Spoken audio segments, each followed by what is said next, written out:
So today we're talking about, the title says all things product, but that's a bit wide, I guess. We would have to stay here forever.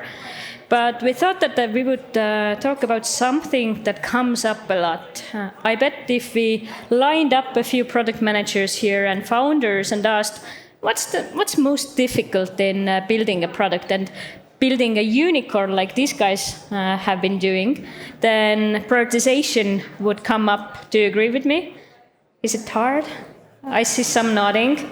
I believe it's quite hard because you can't do everything that you want to do. There's always more ideas than you have engineers. There's always more that you could do than you probably should. So today we'll focus on prioritization, how to do it, learning from these guys. So let's get straight to it. So Lars, if you think about prioritization, what does it even mean? What is it? Why do we need to prioritize? Well, I think if you think about the beautiful big planet, we have billions of people around the world with infinite wants and needs. But in a startup, doesn't matter whether you have one engineer or 200 engineers, there's only so much you can do. And you now have to be really careful about, well, which ones of those wants and needs do you actually want to deliver? And I think in the very beginning, when you only have 1, 5, 10, 20 customers, you start to understand, okay, I'm going to focus on the most important problems, and most important means which are the loudest customers and which problems occur the most frequently. But as you grow bigger, that equation becomes a bit more complex because Wise, for example, has over 12 million customers. And if we only solve the problems that affect the most number of people, we'd actually be missing some pretty important bits because there might be problems that affect a small minority of customers, but actually are potentially life-changing for those people. I'll give an example. Let's say you want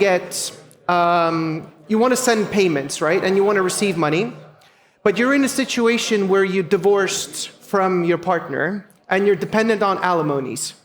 It doesn't affect that many people around the world, but for those people, those payments are absolutely crucial. Now imagine if one of those partners happens to be a cruel person, and they use the payment reference to send through abusive messages.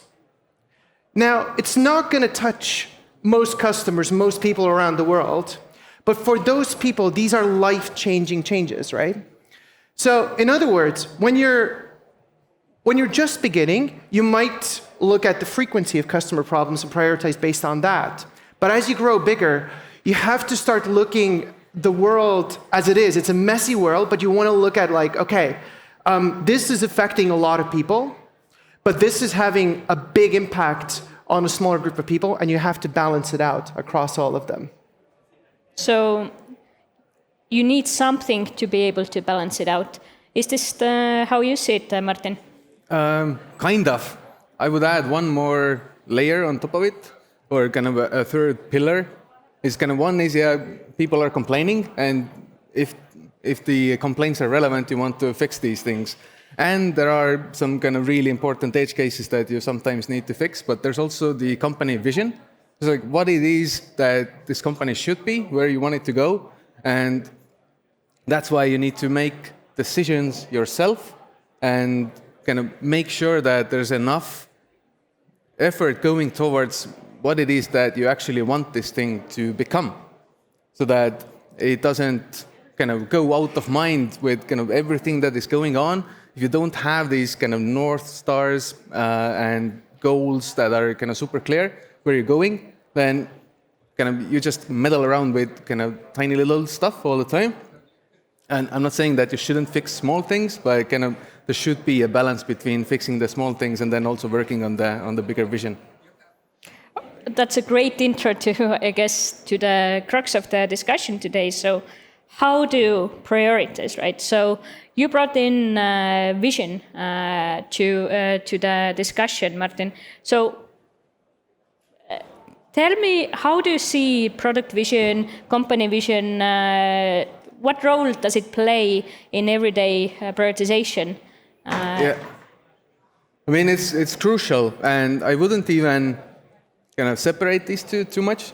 So one of the mistakes I often see is having a separate product vision and a separate company vision or a business vision, and kind of keeping them separate is kind of silly.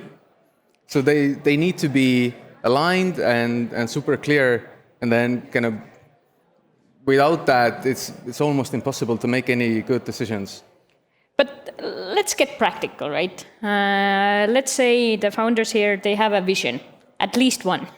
Okay. And there's a few PMs, a few teams. How do they use that vision every day to make decisions? Maybe Lars, you can think of an answer here.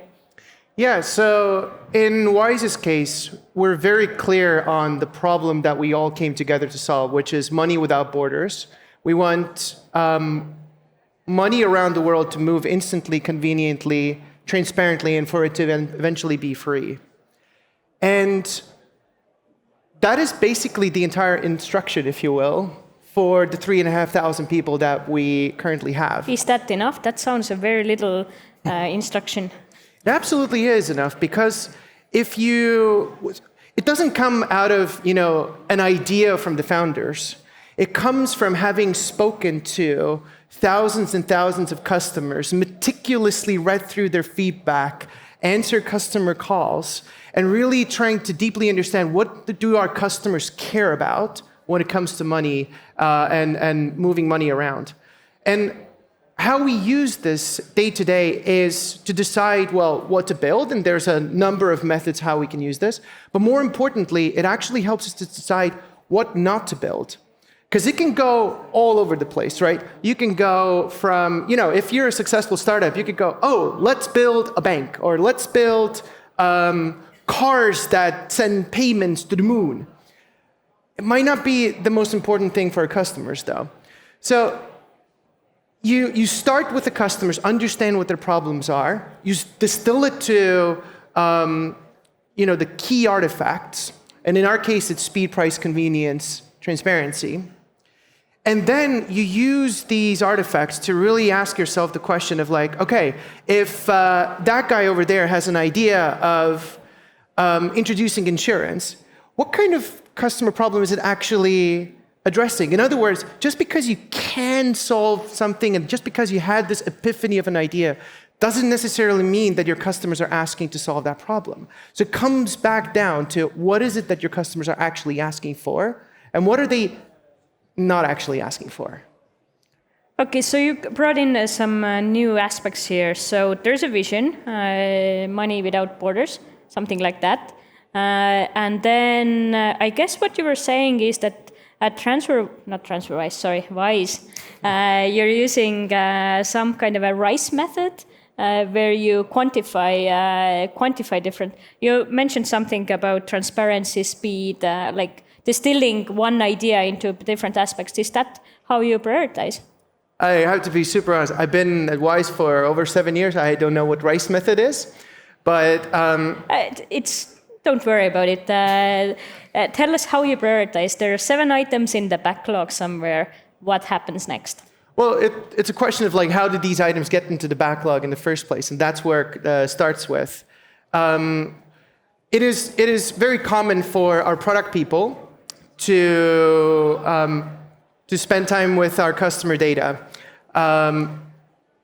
There's a bunch of machine learning tools out there that can do all sorts of magic to categorize what the problems are. But every successful product person that I know always actually goes and spends time with the actual raw feedback, immerses themselves into hundreds and hundreds of comments and tries to make sense of it. So it starts from that. And from there, you work together with the engineers to understand, how might we address these issues? And that's how you get to a backlog. But actually, once you have those elements, then you want to understand, and maybe this is the RICE method, right? But then you want to understand, how many customers is it impacting? What's the depth with which it's impacting to make sure that we don't forget about the minority cases?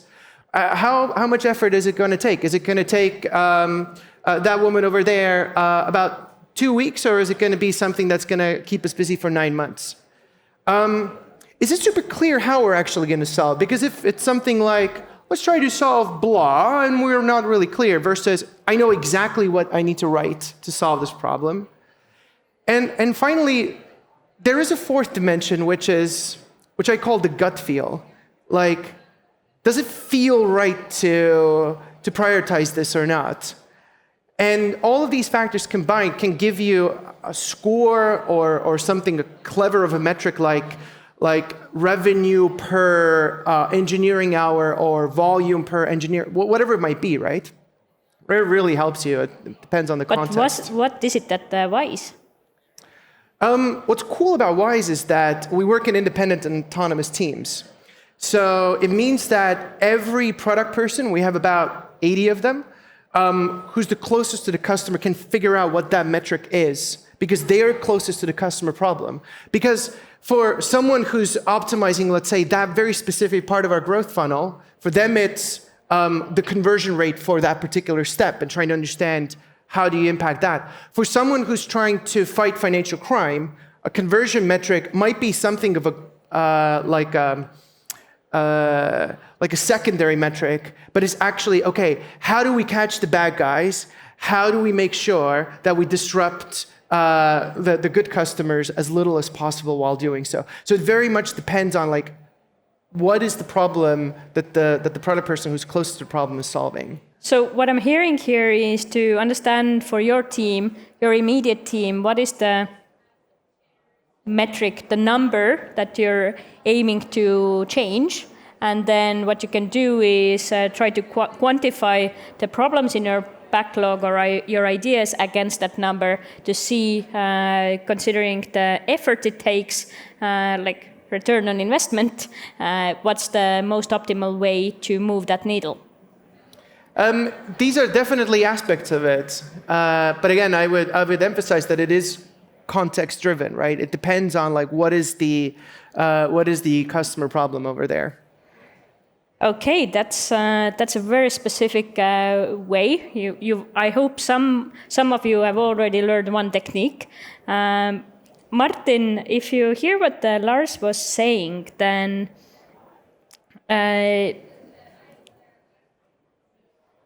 is this what you do, or is there something else that you also consider?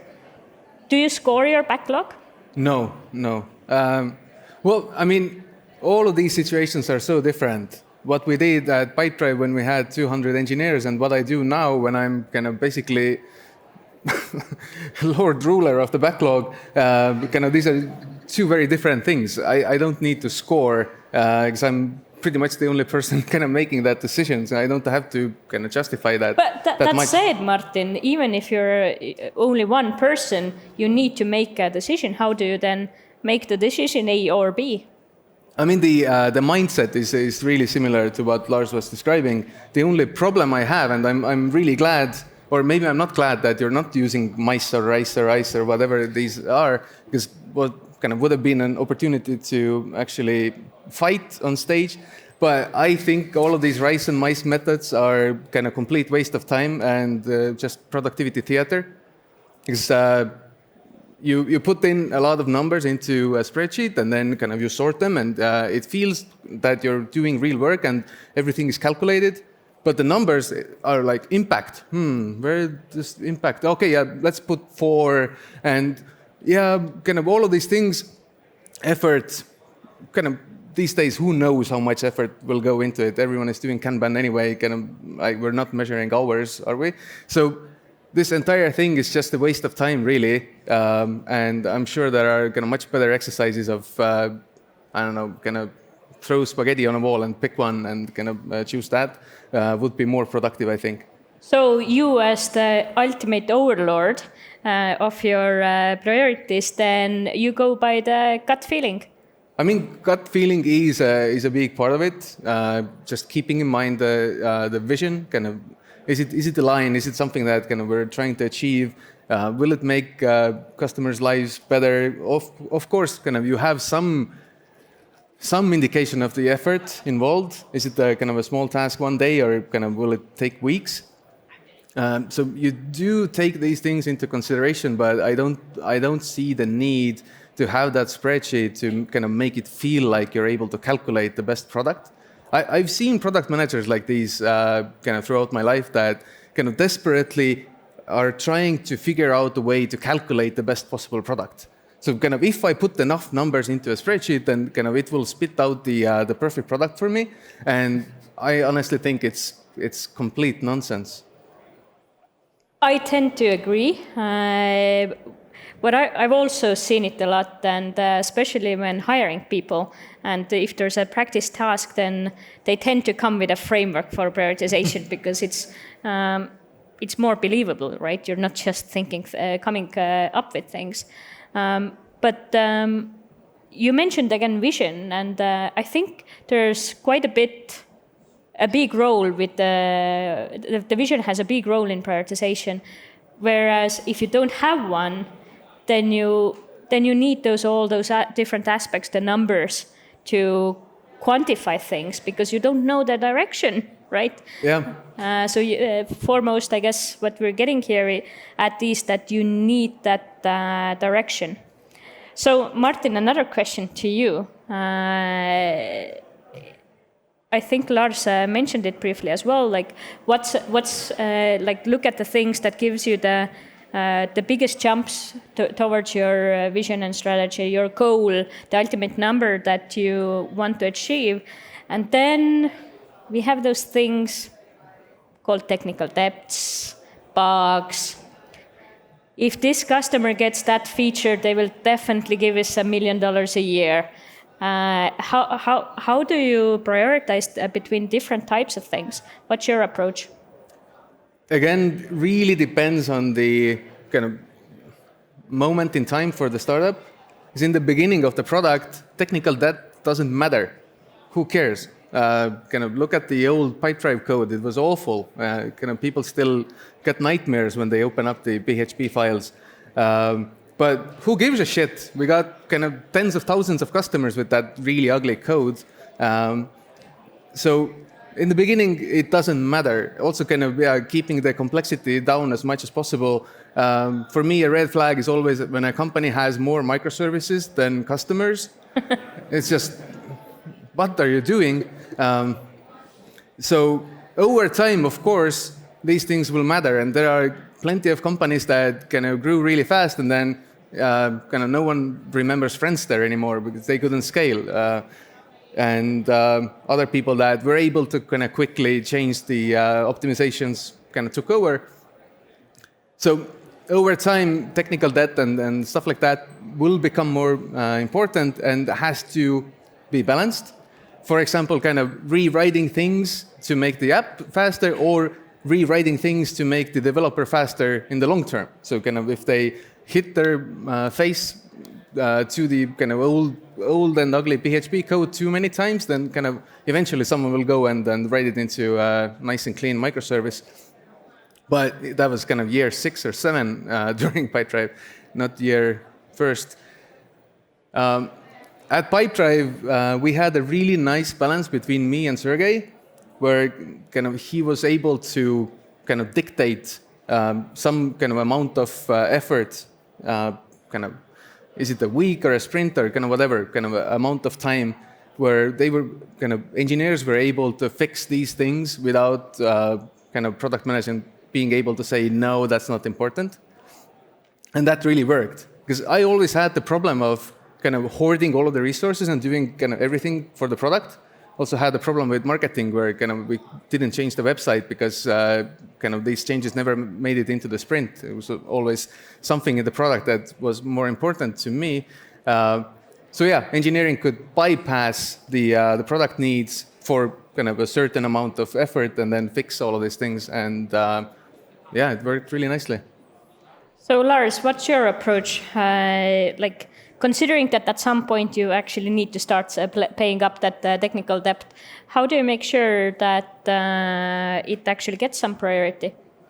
Yeah, so as a recovering mathematician, I like to think in terms of extremes. So on one hand, as Martin said, like you can have the most beautiful code in the world. Your customers are not going to care. So what's the point of building something really, really beautiful and scalable if it's actually building the wrong thing or building it too slowly? I think you're trying to get a nice way out with technical debt again. Let's imagine it's $1 million. How do you make sure that you still make progress towards your vision, but you also close deals today because you need the money? Well, let me bring it the other way around now. What's the other extreme? Skyscanner was in a really interesting position at some point where they were only after those $1 million deals, right? And they did not address any technical debt and just went to the point where they just could not launch any new features because they couldn't scale. And so they put a change freeze on for about 9 to 12 months. So the product stopped. So somewhere between those two extremes is the balance.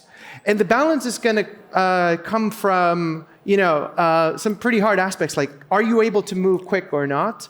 Are you creating a lot of vulnerabilities in your code that external bad people can exploit? And so whilst you want to, it's almost as if like you want to optimize towards helping your customers as quickly as possible. You want to make sure that you don't end up in a place where you have to stop everything. And you want to keep a certain quality level that your customers expect and that your engineers expect, and then maximize towards customer growth. That sounds a really nice theoretical story, but Martin wants to say something. Yeah, I have a practical one. It's not really $1 million, but back then, when we just started with Pipedrive, we didn't have any money, and 8,000 euros kind of really seemed like $1 million. And now we kind of come to the vision part. So we said no to all of these deals. Kind of some big Estonian companies came to us and said, well, Pipedrive is really nice, but kind of I'm not going to use a cloud service. No, kind of come and install it into our own servers. Kind of, that was 10 years ago, so kind of let's excuse them. And they offered us a lot of money to kind of build a specific version of Pipedrive for them, kind of put it into their servers, and kind of we desperately needed that money, and we said no every time. Because the company vision was to build a tool for small businesses all over the world, kind of low touch, no touch, kind of self-service model. And we knew that kind of starting to kind of implement specific versions of Pipedrive for kind of these big Estonian customers would kind of get us on a kind of completely wrong path. So we suffered and didn't take the money. Okay, so saying no is definitely an option when you still have more microservices than customers, then probably tech debt isn't the thing you're optimizing for. If the customer request doesn't fit your vision, you can say no as well. But let's fast forward to the 7th year of your startup, your company. There is tech debt. There is a conversation with the engineering team every week which says like, this thing is slowing us down. It's complex. It's bad. It sucks.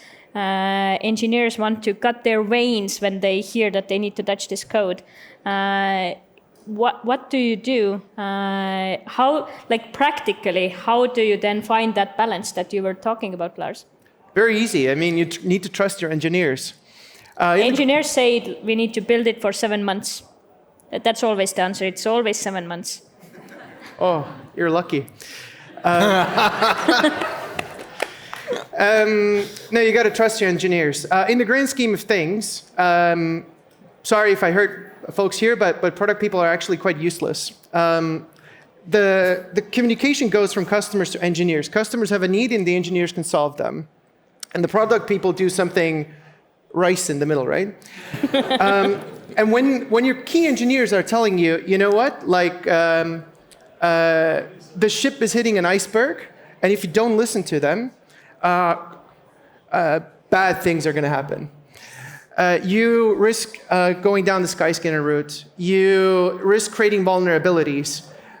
But the worst of all is like you risk actually having engineers walk out on you, because engineers can also vote with their feet the same way, right? And everyone, I think, understands that you do need to focus on the customer problem first. But if all you have to work with is a house of straws, then at some point it's going to collapse, and it's going to be the engineers behind that product who are going to be accountable for it. And if they cannot realistically handle a 4-day outage, let's say, then they don't want anything to deal with this. So if you don't listen to your engineers early enough as a product person, thou shalt be responsible for the consequences down the line. Yeah, but you need to kind of keep them in check, because engineers really like to code. And a good engineer will look back at their own code that was written 2 weeks ago and say, that's total bullshit, who wrote that shit? And we need to rebuild all of it from scratch, kind of throw it all away, change the stack, and kind of start rebuilding everything. It needs to be rebuilt, otherwise it's bad. So how do you keep them in check? Very easy. You go and actually read the code yourself. If you're a product person who doesn't know, I don't mean you need to write code, but if you struggle to read code or actually are able to challenge and ask the engineers, why do you need to build this? Then you're basically flying blind. You might get lucky and your engineering team is also very product focused and product minded, etc., and can speak your language. But when you don't, you can really risk everything that Martin has just spoken about. And engineers are very eloquent creatures. I love them a lot, and they can really make every bit of code sound like it's the most important thing in the world to do. Even though, if you really challenge them, if you really look at them and see, do I really at the moment need to spend the next 3 months upgrading from Spring Boot 2.1 to 2.3, random numbers by the way, or actually we focus on solving those customer pain points at the moment? So I disagree about great product managers absolutely do not have to know how to code or read code. The best product managers I know, most of them had no idea. They came from sales or support, and they had no idea about coding whatsoever. The skill that you do need is being able to read developers or speak developer language, so that you can establish a relationship with them and kind of get to a point where you can have a kind of heart-to-heart and kind of, come on, let's be kind of totally real. So kind of what percentage do we actually need to rebuild, or kind of where's the kind of the biggest issue that we could actually fix in 2 weeks without rebuilding everything? And you will get there. So like, I can read code, but if I today went into Event Tornado and tried to understand kind of where the problems are without the engineers, I would have no clue whatsoever. So talking to them and kind of getting to the bottom of things kind of through this communication is not always easy, but kind of that's the true skill that's needed, I think. I love how you disagreed, but actually agreed with the same point. But let's stay on that. Let's stay friends, right? In the last 3 minutes, one last topic to cover. Who should do that prioritization in the end? In a company, is it the CEO? We're going to build this. Is it the product lead? Is it the product team? Is it a collective engineering team together with a product? Who's the prioritizer? Henk? As with kind of every answer, it depends on the timing, on the size of the company, on the team, all of these things. Kind of ideally, if the kind of the leadership team, the CEO or the C-suite, or kind of however you call it, have kind of put in a clear enough vision and goals, then product teams should be able to make these decisions on their own. Excellent. That's exactly the answer why I wanted, so that I can ask the next question. What if the teams are making the wrong decisions? You as a founder, you're like, oh, no, this is wrong. What do you do then? Lars? Yeah, I think most great product people have made more wrong decisions than a lot of people have made decisions in total. and it's important to really quickly learn from those mistakes, share those learnings with the teams. We probably have more postmortems going on at Wise than we had, product decisions 10 years ago. And it's completely okay, because if you don't make wrong decisions, you're probably not moving quickly enough. And the speed at which you iterate and the speed at which you're solving your customer problems makes or breaks everything. So it is completely fine and okay to make mistakes and wrong product decisions. The problem becomes when you deliberately make wrong product decisions, or when you don't learn from them. Like those are the red flags. But it's completely okay for you to make wrong product decisions. Okay, thank you. Can we take a question or two? Okay, so if you have any questions to these guys, then go ahead. Everything is super clear.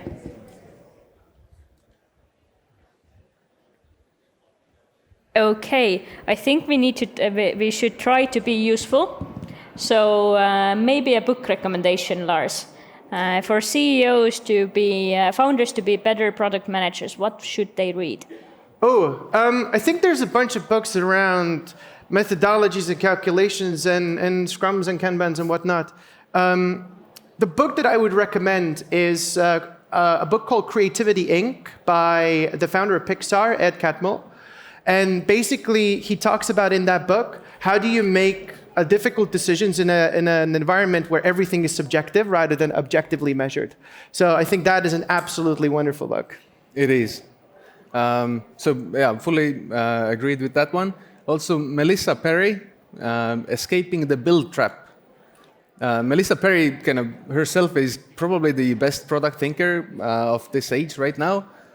Just kind of approaching building product from kind of a really raw perspective, kind of leaving aside all of these scrums and kanbans and rice and mice and all of that stuff, and kind of really focusing on making progress with the product and kind of not just throwing out 10 next features, but actually trying to make an improvement kind of to something fundamental. So yeah, that's a really good book and really readable as well. Excellent. We do have one brave question, but no microphone or just waving. I guess that was not the question. Okay, there is actual question here. There's a microphone coming to you. So, after a startup bootstraps, at what stage should they consider hiring a product manager, or should it come from the founders, the CEO, the people who are already in the company? When should they be considering that? Yeah, I'd consider it as early as possible, kind of as soon as you possibly can. There are kind of many startups where the founder is also the product lead, and that's totally fine. But you also need to understand that the job of the product manager, even though Lars said that we're useless, is actually kind of really difficult and time-consuming and needs a lot of focus. And kind of one of the things I've definitely failed at was trying to be a product manager on the side, and can't do that. Kind of it's a full-time job or two full-time jobs kind of on top of each other. So oftentimes, kind of even if the founder has a really clear vision, they just kind of physically can't put in enough hours to actually get all of the shit done that needs to be done. And they also need to train giving away these decisions at some point. And kind of if you start it earlier, then it's less painful. So there's a really great article about giving up your Legos.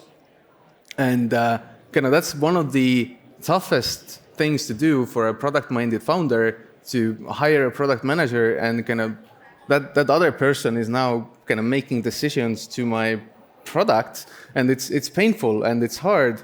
So I recommend doing that as early as possible so that you can kind of slowly get used to it. Okay, thank you. Thank you all for being here. There's one more question. I don't know. Yes, no. There was actually one there and I cut them off, but all right, let's take two more questions, quick ones. The first one was there, and the second one, and then it's time for them to finish. Question. So, Martin, you mentioned the product people come from different tracks, can be sales or customer support or anything else. So how does a company, let's say, hire a product manager that hasn't had the title product manager before?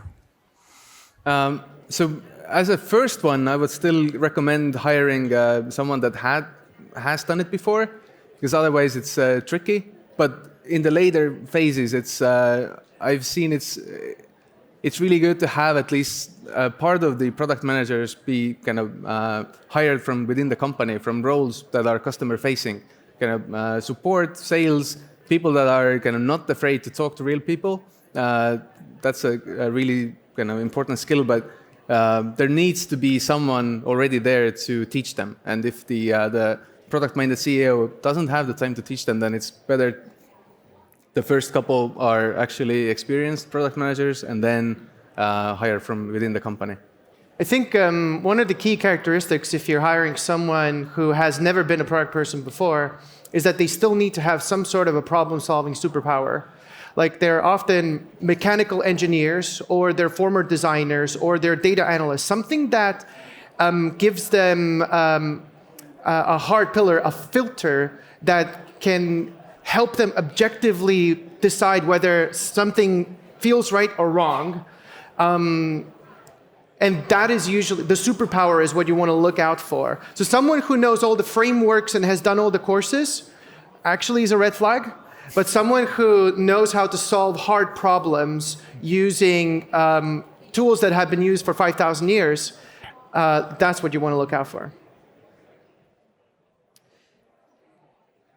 Working? Yeah. Thanks for a great panel discussion and thanks for a last question as well.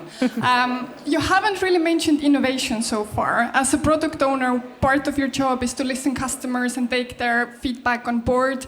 Part of your job is also to do market research and listen to the engineering team, what you covered. But how can you fit in innovation? Because innovation usually comes last. It's not something you necessarily need to do. How can you make space in your sprints also to test and learn, try things that are not out there, especially as a startup, because you need to stand out in a market where probably you already have few competitors out there? So in Wise's case, we don't necessarily strive to do innovation as such. I think innovation comes naturally when you really try to understand the problem, and rather than solve the problem by picking a solution that someone else has built, you go and really try to deeply understand, okay, what is it that the customer is worried about? And you go and solve specifically that problem. A good example of this is Wise's assets product, right? So our customers reached out to us and say, hey, I have a problem with my money not doing anything when it's sitting on the Wise account. I would like it to earn a return. Now, we could have gone 100 different ways, right? We could have opened a banking license and paid interest. We could have built a trading platform around it. But actually, we really listened to them and understood, like, okay, what is it that they want? Well, they want a simple product to onboard. They want the money to work in the background. And what is it that we really can build around this? And what we ended up building is a product where you flick a switch and your money goes into the market, into the best companies in the world, right? That's all it is. Has a product like this existed before? Maybe, but not in this format. Is it innovation? Some people might say so, but ultimately it comes down to actually listening to the customer problem and going and addressing specifically what they're asking for. So try to innovate in everything that you do. All right. All right. Thank you all for coming here. We're totally out of time. And we can continue this conversation at the conference today and at the after party. Yes. Thank you, Jaana, Lars, and Martin.